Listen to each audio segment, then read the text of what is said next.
इस वक्त हम बात करेंगे जेल में बंद उस कैदी के बारे में। जेल में बंद कैदी वोट नहीं डाल सकता है, लेकिन वह चुनाव लड़ सकता है। लेकिन वही कैदी चुनाव लड़ सकता है। क्या ये लोकतंत्र की मजबूरी है या कानून की विडंबना है? आज देश के सामने सबसे बड़ा सवाल है। भारत में चुनाव की व्यवस्था चलती है। जनप्रतिनिधि अधिनियम 1951 के तहत उस कानून की धारा 62 साफ कहती है कि जेल में बंद या पुलिस हिरासत में मौजूद व्यक्ति मतदान नहीं कर सकता है। अब कहानी यहीं से मोड़ लेती है। वही व्यक्ति अभी दोषी साबित नहीं हुआ हो, यानी सिर्फ विचाराधीन कैदी हो, तो वह चुनाव लड़ सकता है और जनता से वोट भी मांग सकता है।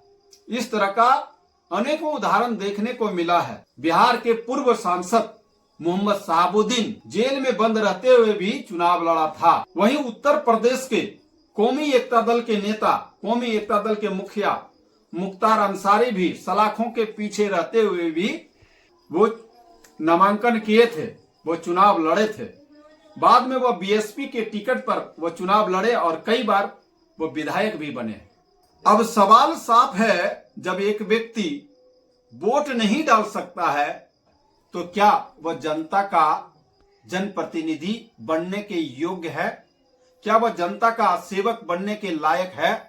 कानून कहता है कि जब तक अदालत दोषी करार न दे या 2 साल या उससे अधिक की सजा अगर नहीं सुनाई गई हो, तब तक व्यक्ति चुनाव लड़ने पर रोक नहीं लगती।